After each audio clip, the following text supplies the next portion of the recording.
ناظرین، اس دنیا میں کوئی ایسی جگہ نہیں ہے جو خانہ کعبہ کی طرح مقدس اور مرکزی حیثیت رکھتی ہو۔ کروڑوں مسلمان اس مقام کو اپنا قبلہ تسلیم کرتے ہوئے اس کی جانب رخ کر کے 5 وقت کی نماز ادا کرتے ہیں۔ آج ہم خانہ کعبہ کے متعلق چند ایسے حقائق پیش کریں گے جن سے بہت کم لوگ واقف ہیں۔ جو بھی اللہ اور اس کے نبی حضرت محمد صلی اللہ علیہ وسلم سے محبت کرتا ہے وہ اس ویڈیو کو پورا دیکھے۔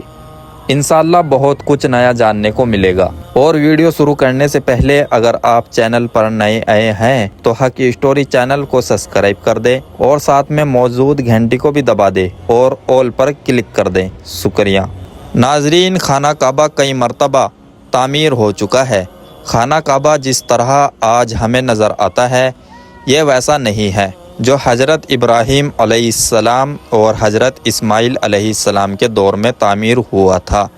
وقت کے ساتھ پیش آنے والی قدرتی آفت اور حادثت کی وجہ سے اس کو دوبارہ تعمیر کرنے کی ضرورت پڑتی رہی ہے۔ بے شک ہم سب جانتے ہیں کہ خانہ کعبہ کی دوبارہ تعمیر کا ایک بڑا حصہ نبی کریم صلی اللہ علیہ وسلم کی زندگی میں نبوت ملنے سے قبل ممکن ہو چکا تھا۔ یہ وہ وقت تھا جب نبی کریم صلی اللہ علیہ وسلم نے ایک بڑی خون ریزی کو اپنی دور اندیشی سے روکا تھا۔ ایک بڑے کپڑے میں حجر اسود کو رکھ کر ہر قبیلے کے سردار سے اٹھوایا تھا۔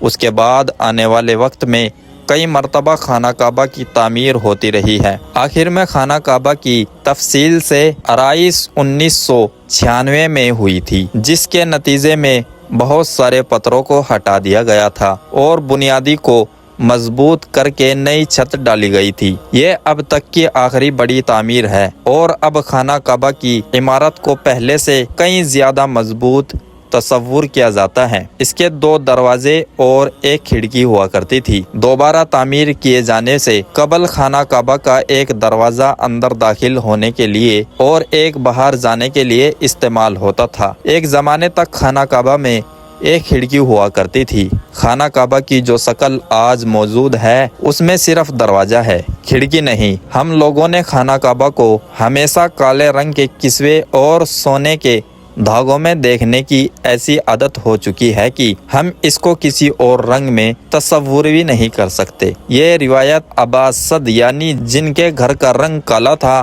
ان کے دور سے چلی آ رہی ہے، اور لیکن اس سے قبل خانہ کعبہ مختلف رنگ کے غلاف سے ڈھکا رہتا تھا۔ ان رنگوں میں ہرا، لال اور سفید رنگ شامل ہے۔ خانہ کعبہ کی چابیاں ایک خاندان کی تحویل میں ہیں۔ فتح مکہ کے بعد نبی کریم صلی اللہ علیہ وسلم کو خانہ کعبہ کی چابیاں دی گئی، لیکن بجائے اس کے کہ آپ صلی اللہ علیہ وسلم یہ چابیاں اپنے پاس رکھتے، آپ نے یہ چابیاں بنی شیبہ خاندان کے عثمان بن طلحہ کو واپس کر دی۔ اس وقت سے آج تک وہ ان چابیوں کے روایتی رکھوالے ہیں اور نبی کریم صلی اللہ علیہ وسلم کے نادر الفاظ کی روشنی میں یہ چابیاں ہمیشہ ان کے پاس ہی محفوظ رہیں گی۔ یہ بنی طلحہ، یہ چابیاں روز قیامت تک تیری تحویل میں رہے گی، سوائے اس کے کہ زور زبردستی تجھ سے غیر اخلاقی طریقے سے چھین لی جائے۔ ناظرین، پہلے خانہ کعبہ ہفتے میں 2 مرتبہ عوام کے لیے کھلا ہوتا تھا اور کوئی بھی خانہ کعبہ کے اندر داخل ہو کر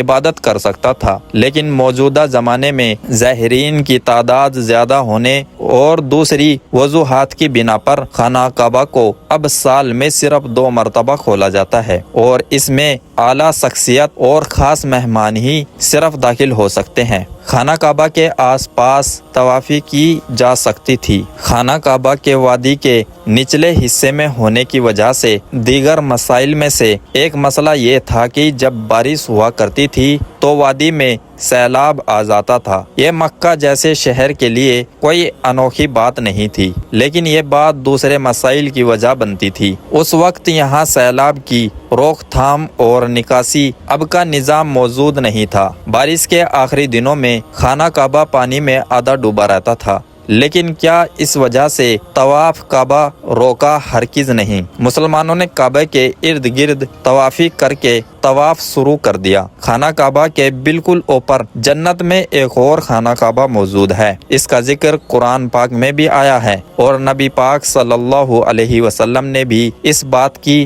نشاندہی کی ہے۔ اللہ کے نبی صلی اللہ علیہ وسلم نے معراج کا واقعہ سناتے ہوئے فرمایا، جب مجھے بیت المعمور یعنی اللہ کا گھر دکھایا گیا تو میں نے حضرت جبرائیل علیہ السلام سے پوچھا۔ انہوں نے جواب دیا کہ یہ بیت المعمور ہے جہاں 70,000 فرشتے روزانہ اللہ کی عبادت کرتے ہیں، اور جب وہ یہاں سے جاتے ہیں تو واپس نہیں آ پاتے، ہمیشہ نیا دستہ آتا ہے۔ کیا آپ نے کبھی اس بات پر غور کیا ہے کہ حجر اسود چاندی کے سانچے میں کیوں گھرا رہتا ہے؟ کچھ سیاحین کے مطابق حجر اسود بحرین سے تعلق رکھنے والے اسماعیلی گروہ کا قماتیز کے ہاتھوں ٹوٹ گیا تھا۔ ان لوگوں کا یہ خیال تھا کہ حج مبارک ایک توہین پرستی کا عمل ہے۔ اپنی بات کو سچ ثابت کرنے کے لیے ان لوگوں نے 10,000 حجاج کو مار کر اس کی باقیات کو آب زمزم کے کنویں میں پھینک دیا تھا۔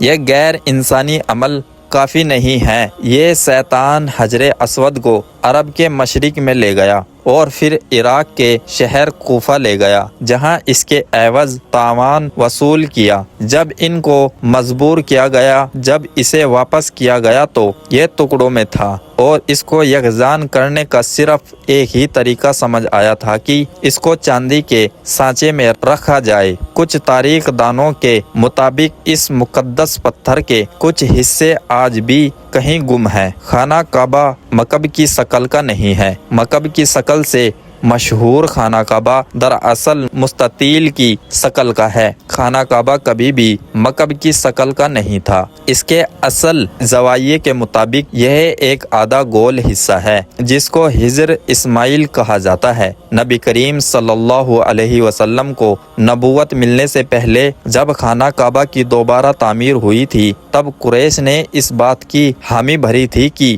وہ حلال کمائی سے ہی اس کی تعمیر مکمل کریں گے۔ اس کا مطلب یہ ہے کہ جوئے، لوٹ مار، جسم فروشی اور سود جیسے حرام کاموں سے کمایا ہوا پیسہ استعمال نہیں ہوگا۔ قریش اتنے امیر تجارتی شہر میں ہونے کے باوجود اتنی رقم جمع کرنے میں ناکام ہو چکے تھے جو خانہ کعبہ کی تعمیر اس کے اصل سائز اور رقبے کے حساب سے کر سکیں۔ انہوں نے خانہ کعبہ کی چھوٹی عمارت تعمیر کی اور اس کی دیواریں مٹی کی اینٹوں سے بنائیں۔ اپنے زندگی کے آخری حصے میں حضور نبی کریم صلی اللہ علیہ وسلم نے خانہ کعبہ کی دوبارہ تعمیر کا ارادہ کیا تھا، مگر یہ عظیم فریضہ انجام دینے سے پہلے ہی آپ صلی اللہ علیہ وسلم جہاں پانی سے کوچ کر گئے۔ خلیفہ عبداللہ بن زبیر کے دور حکومت کے چند سال کے مختصر وقفے میں خانہ کعبہ اپنی اسی شکل میں موجود تھا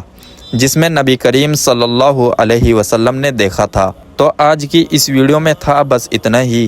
مزید ایسی ہی انفارمیشن ویڈیوز کے لیے آپ ہمارے چینل حق اسٹوری کو سبسکرائب کر دیں اور ساتھ میں بیل آئیکن کو بھی پریس کر دیں تاکہ آنے والی تمام لیٹسٹ ویڈیوز کی اپڈیٹ آپ کو ملتی رہیں۔ شکریہ۔